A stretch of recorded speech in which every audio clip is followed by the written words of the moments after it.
Ako si Ian, isa akong solbetero at ito ang kwento ko.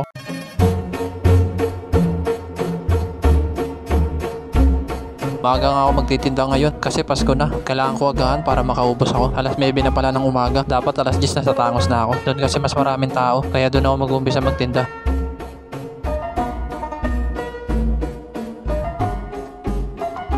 Nandito lang ako sa Bacolase at meron agad dumarang sa akin. Kaya tumabi muna ako dito. Kumuha na nga ako ng apa. Pagkakuha ko nga ng apa, nagsimula na nga magtakal. Mga followers ko pala to. At yung iba dito, tapan ko. Binigay ko na nga yung ice cream nila at meron pa nga ulit bumili. Kaya kumuha na ako ng apa at nagtakal na ulit ako ng ice cream. Pagkatapos ko nga magtakal, binigay ko na nga yung ice cream nila at nagpaalam na nga ako sa tapan ko. Shoutout nga pala sa'yo, Diyos. Pagkatapos nga nilang bumili, hindi na rin ako nagtagal dito. Umalis na ako. Pababa na nga ako ng tulay ng Bagong Bayan at meron na naman nga nakakilala sa akin. Bibili daw sila sa akin. Kaya tumabi muna ako. Pagkatabi ko nga, kinuha ko na yung bayad niya at pagkatapos nga nun, kumuha na ako ng apa at tinakala ko na nga sila ng ice cream. Iba talaga pag Pasko, sagad sa forma. Siyempre sagad din sa benta. Ito talaga yung pinakahihintay namin ng mga solbetero kasi sa araw ng Pasko talaga makakabenta ka kasi may pera yung mga bata. Nabigyan ko na nga sila ng ice cream. Pagkatapos nga sila bentahan, hindi na rin ako nagtagal. Umalis na rin agad ako dito. Baka kasi oras na makarating sa Tangos. Nandito na nga ako sa San Jose at meron niyang bibili kaya tumabi muna ako. Pagtapos nung kumuha na ako ng apa at binuksan ko na rin tong karo ko. Ito palang bibili. Mga solid supporter ko to, lalo na yung nakaputi.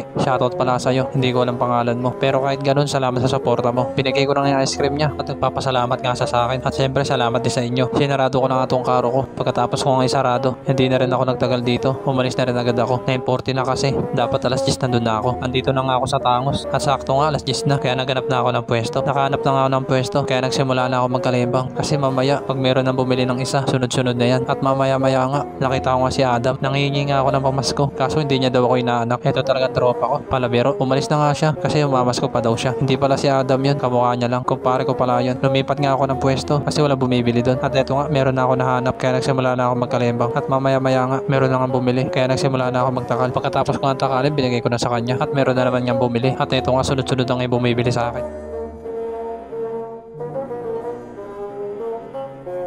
Sobrang daming ang bumili at hindi ko na na-videoan. Napagod nga ako kakatakal at nakakaramdam na rin ako ng gutom. Alauna na kasi ng hapon at sakto nga meron na nakita nagbibenta ng tapsilog. Kaya hindi na ako nagtatlong isip, pumunta na ako sa tindahan. Hindi na kasi makapag-isip kasi nagugutom na ako. Nakabili na nga ako ng tapsilog at pumunta na nga ako sa karo ko. Ito pala yung binili ko, hamsilog. Pagkatapos ko nga ipakita sa inyo, sana hindi kayo magutom. Hindi, joke lang. Pagtapos nga kumain na ako kasi nagugutom na talaga ako. Umalis kasi ako sa bahay, kape lang yung almusal ko. At habang kumakain nga ako, meron naman bumili. Kaya pinagbentahan ko na kasi alam ko nagugutom ka na. Kaya pagkatapos kong takalin, eto na ibibigay ko na sa'yo. Ay hindi pala sa'yo, sa bumili pala. Pagkatapos ko nga magbenta, bumalik na ako sa kinakain ko. At mga ilang minutes nga, naubos ko na yung kinakain ko. Kaya bumalik ako sa tindahan para ibalik yung basura nila. Naibalik ko na yung basura nila. Pagkabalik ko nga dito, hindi na rin ako nagtagal dito. Umalis na rin agad ako kasi marami pa akong bebentahan. Nandito na nga ako sa San Jose at pauwi na nga ako. Nakaubos na nga ako ng paninda ko. Iba talaga pag Pasko, mabenta.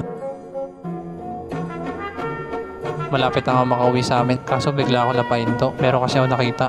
Pre, inaanap ka na. Paano to? Shoutout to yun. Shoutout sa kumpare ko, si Ian. Merry Christmas pala sa inyo, mga supporter ng ating pare. Tensya na po siya. At yun yan, nakita ko yung kumpare ko at nagbigay na sa inaanak niya. Merry Christmas pala sa lahat. Kung gusto mo pala yung kwento ko, pakilike naman, share. Hanggang dito na lang. Salamat.